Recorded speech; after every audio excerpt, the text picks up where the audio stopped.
Alan Tracy. And this week we have a really special condensed episode for all of you. As a lot of you know, Alan recently had a traumatic experience, and we really wanted to take some time today and really focus in on that and on Alan, get an update from him and discuss what happened.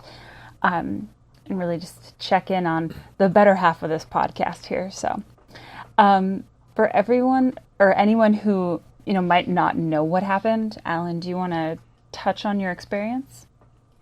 Yeah. I made a Facebook post for my friends, so everyone who is able to see that will be able to read more details of what happened on that post, as well as I think Instagram. Mm-hmm. But I will kind of do more of a high level here, as much as I love our listeners too, but it's just typically we focus on film, not my life. Yeah.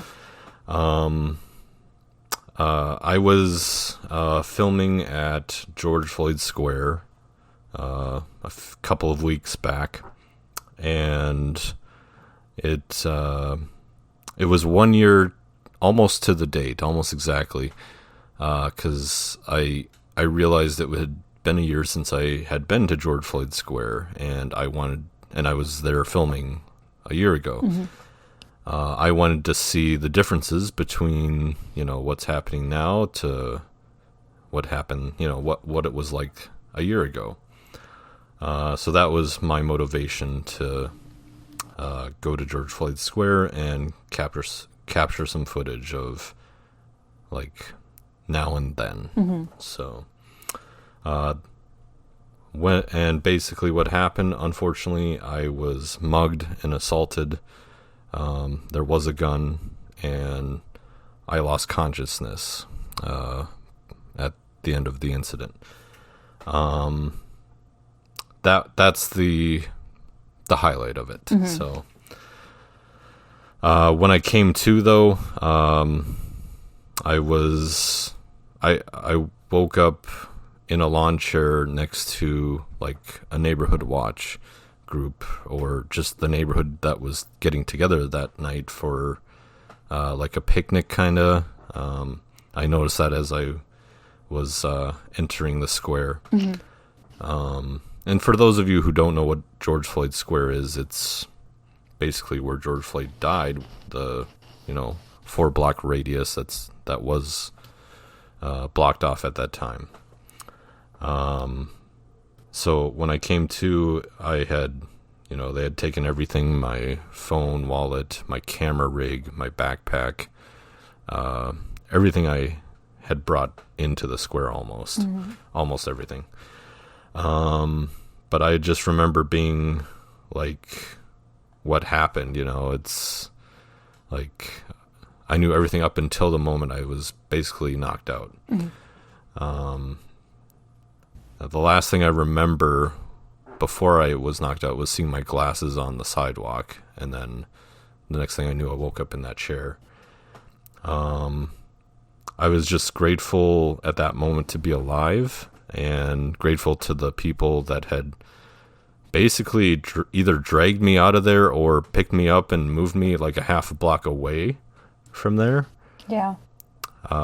Because I did yell for help a few times, and that's right before I was knocked out. So, and I wasn't alone in the square either, with other than these individuals. I was also there. There were also like people there, obviously taking pictures with the mural and things like that. But yeah, I just remember being so grateful to be alive, and I just remember thinking as it was happening, things can be replaced, but people can't. Like, I remember that from the year prior with like the riots and everything mm-hmm. that we witnessed. So yeah, that was kind of the gist of what happened that night. Yeah. It's so lucky that group, like you're saying, was there, and heard you, obviously, and were able to like come and help right away. Yeah. 'Cause that's so scary. Just in general, I'm very grateful to them for the fact that they Right. were there and And they helped. yeah, and I can't imagine. I have like friends and other people that have since reached out, that live relatively close or just in Minneapolis in general, and just how much crime has increased has been noticeable to them, and yes, it's not a great time right now in the city, at least Minneapolis. Yeah, absolutely. So it's been a couple weeks, and I'm sure some people are trying to give you extra space, and some people are probably just bombarding you constantly with "How are you?" Which is one of those questions where it's like, well, it's kind of a silly question, but also really a sweet question. But I'm going to ask it anyway. So how are you holding up, and the aftermath of all that? Yeah, no, I'm grateful for anyone who reaches out. You don't be afraid to. I know I would be. I'd want space to. But people have been very, I'd say, moderate about their reaching out. I suppose we're conservative. It's I'm doing well. I'm recovering physically well. Initially there were no concussion, no broken bones. So I was very lucky. Which is huge, yeah. Yeah. Had I reacted a different way, and at one point it looked like it could go the wrong way, there were a few seconds there where I really thought I might die in that square. So that's when I realized, okay, let the things go, and maybe you'll get out of this with your life, Yeah. So, and there were like multiple threats towards my life. So it's, yeah, those things will need to be worked out through like doing the work and therapy. I'm a huge supporter of people who, you have to do the work. It's easy to try to mask that sometimes, but this isn't my first rodeo either, really, kind of with like a dangerous incident. I worked for a radio station, and we were actually covering a Juneteenth. That's interesting that these both happen on Juneteenth kind of ish weekends. But it was just kind of like there was a shooting involved, and in that incident, and people got hurt. I mean, innocent people got shot in the leg, and grazed. It's just really sad that people have that much disregard for life, and they can only see whatever they're seeing, I suppose. But that's a different mindset to be in, I think. So seriously, that's unreal. I can't imagine going through one of those experiences, let alone both. And like you mentioned, I mean, it's the similarity and timing of those, and fact that, you're not just by yourself. Like, there are other people there, and that still happens, and you're still left to try and figure out how do you, I know we've talked about it before. Like, if I were in that situation, I do not properly know how to react. I am certain that my natural instincts are not right. And I would probably react very poorly. So I'm really glad that your instincts are better than what mine are, and that, you've gotten through both of those and are here today. Yeah. Basically, getting away from the danger is priority number one. Yeah. Whichever way the bullets are flying from, get away from there as far as possible. Or if you're surrounded like I was, it was kind of like, okay, find your opening and get out. So that's kind of because you don't know how you'll react, you don't know how they'll react. Right. It's a tense situation, and it's a delicate thing if you want to, survive it. So No kidding. luckily most, with muggings, I know they're basically after your stuff, so it kind of, there's some, they're just really after the stuff. So just trying to, I've talked to some people who have been through those incidents, and just realizing that that's all they're after is a little bit of a security, just know that, like things like your personal information and such, definitely lock those down when you can, as quickly as you can. That's why, you buy the phones and such with the extra security and such. So, things like that. Dang. Yeah. God, yeah. That like, it's, so you go through that, and you're, you mentioned, so you have to make sure you're okay physically, and then you have to put in all that work to make sure that you're okay mentally and emotionally. And that really is a lot of work.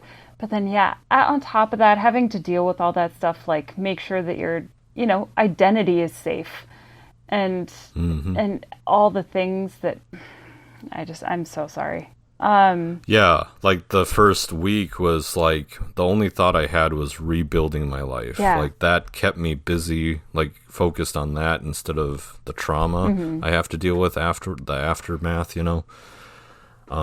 but it's just, rebuild. What do you need? You need your ID. You need your, your debit card or something. You need, your driver's license, stuff like this. Just all the little things that you take for granted, and then you have to find a phone. I mean, your phone number is like everything right now. It's insane. So imagine trying to change email passwords and such, and then we'll send it to your phone. Yep. No. Yeah. It's like, fuck off. It's like, seriously. It is almost everything. It's just like insane how much is now tied to like cell phones. It's we're headed for cyberpunk. It's all in you instead of like, oh, I lost it. Yeah. So going through that, and I'm sure like you mentioned a lot of people have reached out and mentioned, how they've had similar experiences, whether it's in that area or even just in Minneapolis in general. And I would imagine that might be like helpful to have people to talk to who know, like I can empathize, and like I care so much, but I also have never been in that situation. So having people who have been to like really work through it with, I'm sure is probably really helpful. Yeah. Any traumatic incident, I think it's unbelievable kind of like I see now, especially if you're doing any type of like official reporting for things like insurance or anything like that, or just for the police report. It's just kind of like you have to relive it over, tell your story again and again and again. So if you are one of those people that think like, why didn't you report? It's like, why didn't you come forward? It's like, I already knew why that didn't happen, but it's like, now it's like, this is why, you can re-traumatize yourself if you have to say it over and over again. Yeah. Because to get on the record, so to speak. So, right. It's unfortunate that, that's kind of what happens. So, because obviously not everyone is going to know your situation. So, yeah. And they're just hearing it for the first time when you say it to them. So, and as empathetic as some of those people might be or seem in that moment, a lot of times they're just there to do a job, and that's really what they care about, and that doesn't help. Right. Like that's not the kind of environment you need to be in that moment. So having gone through that, it's been a couple weeks now. As you're putting in that work to, get better, not necessarily normal, because normal changes after things like that. But what are you sort of like doing as you're trying to move forward? Like, what are you looking for? Well, the good news is I can look for a new camera. Yeah. That's what, rebuilding is, but also, it's like, I'm trying to think where to start. Well, the good news is like certain things recovered, and, financially I'll be able to kind of squeak by a little bit. I just need to, I've been resourceful and stable enough to be in a fortunate position where I can recover, because I believe in having an emergency fund and things like that. Because guess what? It's an emergency. Yeah. You don't expect it to happen, but when it does, you need that. So Right. Hopefully people have learned that since the pandemic too, especially that, these stimulus checks are for that reason type of thing. Like, yes, they want you to stimulate the economy and buy stuff, but I think it's more proper to be ready in case something else like this happens, Yeah. Just that's my viewpoint on it. But now I can actually look at cameras, which within the last few years, or just the last year, they've announced really new and great cameras, but now I get to kind of test them out and figure out what do I go with next? What should be the next camera for the next 2 to 3 years or something? Yeah. To make films with, to shoot weddings with, all the work that I do. So, to make web content with. So I've been producing so much content, testing these cameras out in the last week that I will have plenty to share come July. So, Which is exciting. Yeah, look for that. I'll put it on my YouTube or Instagram or something. So yeah, but I've had a lot of fun, and it's nice to connect with friends and work with people again. Doing the thing I was doing before the incident, and not letting fear overcome, my joy. So, because whenever when I first went out shooting, it was like I was definitely on edge. I could feel it. I was very protective of my gear.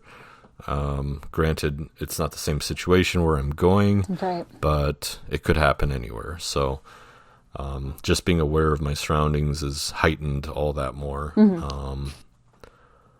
But yeah, it's nice to just keep doing it with friends and making some great content, hopefully, and just getting back to making that a good thing. Yeah. Doing the things that you love doing. Yeah. Absolutely.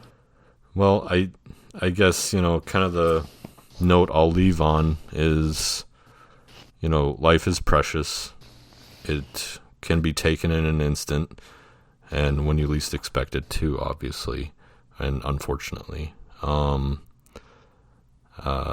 remember, well, I'll say this first. Yes, I was in George Floyd Square, and I should point out that, George Floyd is dead. I am not. Let that sink in. I remember thinking about a quote from a Diary of Anne Frank movie that I saw when I was younger. I think it was the black and white one. I remember when, at the very end, spoiler alert, I think it was her dad that was saying that we've lived in fear this whole time. Now we can live in hope. Like, I just remember thinking about that, and like the week after, just like, you can live in fear, or you can live in like hope that, you know, good things can still happen. And I was so touched after I posted on Facebook with my friends that just the overwhelming amount of support that I got from people in film, you know, the film community that we talk to, just how amazingly supportive they are and loving. I think I'm in the right place. So I love that my passion has stirred up this many great people in my life, you know. So yeah. We this community loves you. This podcast loves you. And I know I speak for a lot of people when I say that we're all very glad that you're okay and you are still here with us. And yeah, everybody definitely, you know, take a moment to just tell the people in your life how much you care about them. Yeah. That is going to be it for us this week. Thank you all for listening, and everyone for, you know, touching base with Alan and checking in on him. He is the reason that we are here today. So I'm really glad that we could provide an update here for all of our amazing listeners. And until next time, we will see you all soon.